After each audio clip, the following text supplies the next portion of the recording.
Hola familia, nada más estamos aquí para compartir acerca de la palabra de Dios. Yo soy el Padre Samuel Meléndez Gutiérrez y un gusto estar contigo. Estamos en el día número 340 de la lectura de la palabra de Dios. En este día vamos a compartir del libro de los Hechos de los Apóstoles, capítulo 19, de la segunda carta a los Corintios, capítulo 1 al 2, y el libro de los Proverbios, capítulo 28, versículos del 22 al 24. Vamos a preparar nuestra sala de escritura para continuar la lectura de la palabra de Dios. También vamos a preparar nuestro corazón. En el nombre del Padre, y del Hijo, y del Espíritu Santo. Amén. Del libro de los Hechos de los Apóstoles, capítulo 19. Nuevo Pentecostés en Éfeso. Mientras Apolo estaba en Corinto, Pablo llegó a Éfeso. Después de haber recorrido las regiones montañosas, allí encontró a algunos discípulos, a quienes preguntó: ¿han recibido el Espíritu Santo al aceptar la fe? Ellos respondieron: ni siquiera hemos oído que existía un Espíritu Santo. Y él les dijo: pues, ¿qué bautismo han recibido? Ellos respondieron: el bautismo de Juan. Pablo le dijo: Juan Bautista, para que se convirtieran, decidieron el pueblo que creyeran en el que había venir después de él, es decir, Jesús. Cuando oyeron esto, se bautizaron en el nombre de Jesús, el Señor. Entonces Pablo les impuso las manos y el Espíritu Santo vino sobre ellos y comenzaron a hablar en lenguas y a profetizar. Eran unos 12 hombres en total. Pablo en Éfeso. Durante 3 meses Pablo estuvo asistiendo a la sinagoga. Ahí hablaban del reino de Dios con gran valentía, convenciendo a los que discutían con él. Pero como algunos se resistían, se negaron a creer y hablaban mal del camino cristiano delante de los demás. Pablo se apartó de ellos, formó entonces un grupo aparte con los discípulos y se puso a predicar todos los días en la escuela de Tirano. Así estuvo 2 años, de modo que todos los habitantes de la provincia de Asia, tanto judíos como paganos, pudieron escuchar la palabra del Señor. Dios realizaba a través de Pablo milagros extraordinarios, hasta el punto en que, con solo aplicar a los enfermos los pañuelos y otras prendas que había tocado su cuerpo, se alejaban de ellos las enfermedades y salían los malos espíritus. Un exorcista judío itinerantes intentaron invocar también ellos el nombre de Jesús y el Señor sobre los que tenían malos espíritus. Decían: por Jesús, a quien Pablo predica, les ordeno salir. Los que así actuaban eran 7 hijos de un sacerdote judío llamado Escevas. Pero el espíritu malo les contestó: conozco a Jesús y sé quién es Pablo, pero ustedes, ¿quiénes son? Entonces el hombre poseído por el espíritu malo se arrojó sobre ellos, agarró a uno y a otro y los sacudió de tal forma que tuvieron que huir de aquella casa desnudos y maltrechos. El hecho se divulgó entre todos los habitantes de Éfeso, judíos y griegos. Un gran temor se apoderó de todos ellos y creció el respeto hacia el nombre de Jesús, el Señor. Muchos de los que habían creído veían a confesar públicamente sus prácticas de magia. Y bastantes de los que habían ejercido la magia traían sus libros y los quemaban delante de todos. Unos 50,000 monedas de plata se calculó que valdría. Tal era la fuerza que se extendía y se confirmaba la palabra del Señor. El motín de los orfebres. Después de esto, Pablo tomó la decisión de ir a Jerusalén, pasado por Macedonia y Acaya. Pensaba, después de estar ahí, debo visitar también Roma. Envió 2 de los que lo ayudaban a Macedonia, Timoteo y Erasto, y él se quedó todavía algunos tiempo en la provincia de Asia. Pero entonces, a causa del camino cristiano, se produjo una gran revuelta. Un tal Demetrio, un orfebre que fabricaba en plata producciones del templo dedicado a la diosa Artemisa y proporcionaba a los artesanos buenas ganancias, reunió a estos a los demás mismos oficios y les dijo: ustedes saben bien que este trabajo es la causa de nuestro bienestar. Pero, como puede ver y oír, ese Pablo ha logrado convencer a muchos, no solo en Éfeso, sino es casi toda la provincia de Asia, de que no son dioses los que se fabrican con las manos. Corremos el peligro no solo de que nuestro oficio se desprestigie, sino también de que se pierda el respeto al templo de la gran Artemisa y de que venga a arruinarse la majestad de aquella a quien venera toda la provincia de Asia y todo el mundo. Al oír esto, se enardecieron y comenzaron a gritar: grande es Artemisa de Éfeso. El desorden se extendió por toda la ciudad, que se dirigió en masa hacia el teatro, llevado por la fuerza a los macedonios Gayo y Aristarco, compañero de Pablo. Pablo quería presentarse ante el pueblo, pero los discípulos no se lo permitieron. Incluso algunos que ocupaban altos cargos en la provincia de Asia, que eran amigos de Pablo, le mandaron avisos rogándole que no fuera al teatro. Cada uno gritaba una cosa, la asamblea estaba sin control y la mayoría no sabía por qué se había reunido.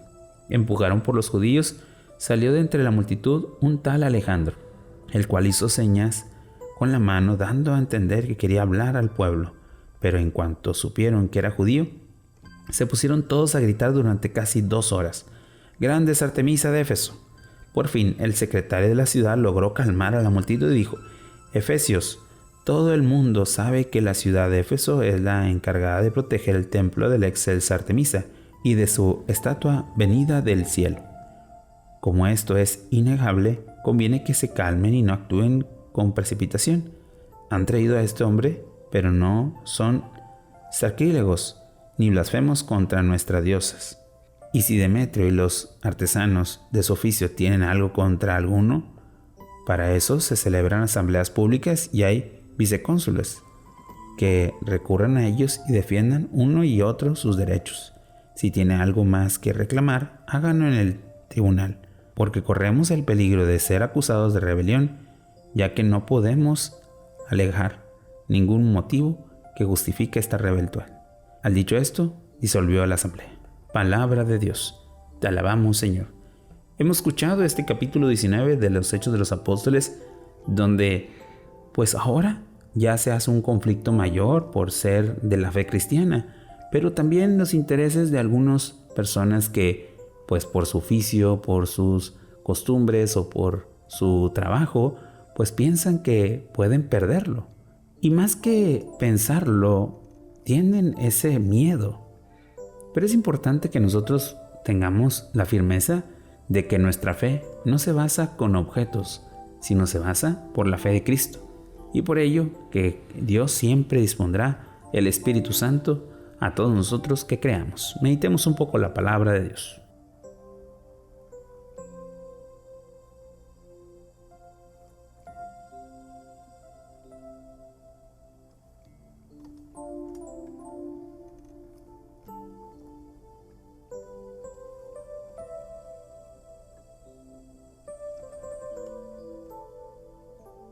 Habiendo meditado el libro de los Hechos de los Apóstoles, pasemos ahora a la segunda carta a los Corintios, capítulo 1.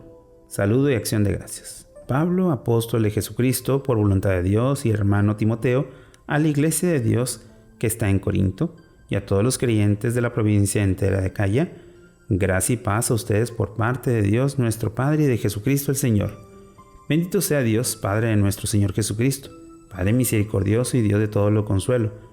Él es el que nos conforta con todos nuestros sufrimientos para que, gracias al consuelo que recibimos de Dios, podamos nosotros confortar a los que sufren. Porque si es cierto que abundan en nosotros los padecimientos de Cristo, no es menos cierto que Cristo nos llena de consuelo. Si tenemos que sufrir para que ustedes reciban consuelo y salvación, si somos consolados es para que también ustedes reciban consuelo y soporten los mismos sufrimientos que nosotros padecemos. Y lo que esperamos para ustedes tiene un firme fundamento, pues sabemos que si comportamos nuestro sufrimiento, compartiremos también nuestro consuelo, pues no queremos que ignoren, hermanos, los sufrimientos que hemos pasado en la provincia de Asia. No vivimos agobiados tal por encima de nuestra fuerza, que hasta pedimos la esperanza de seguir viviendo. Incluso llegamos a sentirnos inevitablemente sentenciados a muerte, pero así aprendimos a no confiar en nosotros mismos, sino en Dios, que resucita a los muertos. El que no libró de este peligro de muerte nos seguirá librando.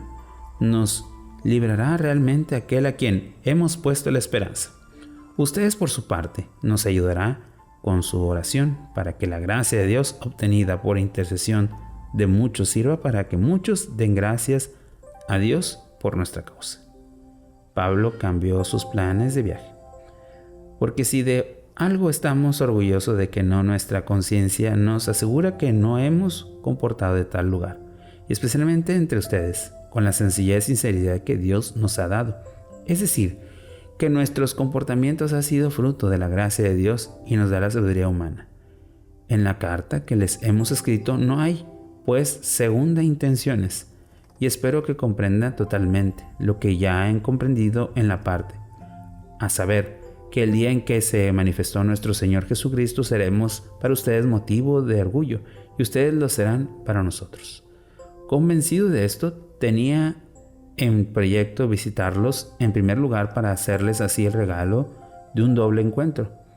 Pasaría en efecto por Corinto hacia Macedonia y desde Macedonia regresaría a Corinto, para que ustedes me ayudaran a proseguir el viaje a Judea. Al proponerme esto, obré con ligereza. ¿Creen que me lo propuse por motivos humanos para poder decir así o no según mi conveniencia? Dios es testigo que nuestras palabras no son hoy sí y mañana no, como tampoco Jesucristo, el Hijo de Dios, a quien lo hemos anunciado Silvano, Timoteo y yo, ha sido un sí y un no. En el todo ha sido sí, pues todas las promesas de Dios se han cumplido con él. Por eso el amén con que glorificamos a Dios lo decimos por medio de él. Es Dios quien nosotros y a ustedes nos fortalece en Cristo, el que no ha ungido. Nos ha marcado con un sello y nos ha dado espíritu como garantía de salvación. Motivo de cambio de planes. En lo que a mí me toca, pongo a Dios por testigo y que me muera sin miento, que en atención a ustedes me he regresado todavía a Corinto, y no es que pretenda controlarlos en su fe, ya que por lo demás en la fe se mantienen firmes, sino que queremos más bien contribuir a su alegría. Capítulo 2. He resuelto, pues, no causarles de nuevo tristeza con mi visita, porque si no los entristezco, ¿quién podrá alegraros a mí? Tendría que alegrarme al mismo que me entristece por mi causa, y les escribo lo que les escribo. Fue para que a mi llegada no me causaran tristeza precisamente quienes deben arreglarme, convencido como estoy con lo que a ustedes se refiere, de que mi alegría es también la de todos ustedes. Les escribí en efecto con aflicción y angustia de corazón y con muchas lágrimas, no para que entristezcan, sino para que sepan el amor tan grande que les tengo.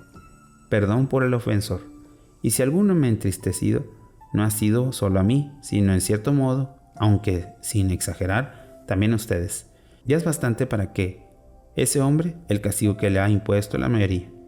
Ahora deben perdonarlo y animarlo para que no lo agobie el exceso de tristeza. Por eso les ruego que muestren pruebas de amor. Para eso precisamente les escribí, para poder a prueba su virtud y saber si son obedientes del todo. En realidad, quien tiene el perdón de ustedes tiene también el mío, pues lo que yo he perdonado, si es que perdoné algo, ha sido por ustedes con atención a Cristo, para no dejar que Satanás saque en ventaja de esto, pues conocemos bien sus intenciones. Permanencia en Troade.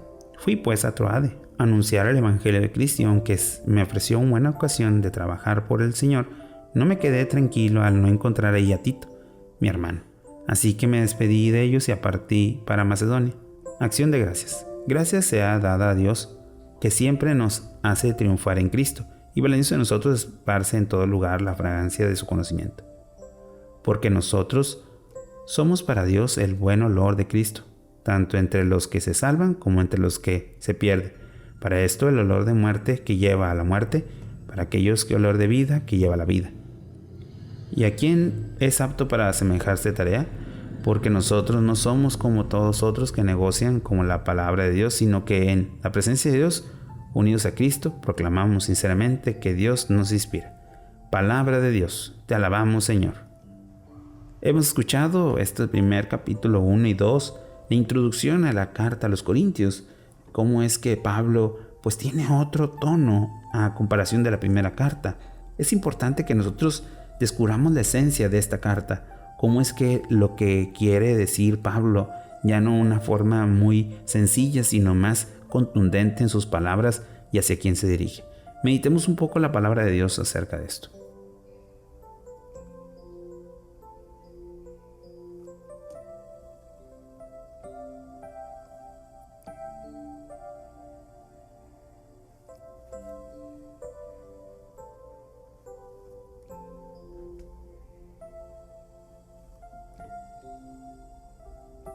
Habiendo meditado el libro de la segunda carta a los Corintios, pasemos ahora al libro de los Proverbios, capítulo 28, versículos del 22 al 24. El avaro se da prisa a enriquecerse, sin saber que le espera la miseria. Será más estimado el que corrige que quien adula con su lengua. El que roba a su padre y dice, no es pecado, es cómplice de bandidos. Palabra de Dios. Te alabamos, Señor. Oración final. Señor, ayúdanos a anunciar la palabra. Ayúdanos que el Espíritu Santo esté en nosotros, para que podamos corregir nuestro camino y podamos alcanzar la vida eterna. Tú que vives y reinas por los siglos de los siglos. Amén. Bueno, familia, hemos terminado un día más de la palabra de Dios, esperando que podamos ir perseverando y sobre todo viviendo esta gran experiencia. Que tengas un buen día y una fantástica semana. Bendiciones.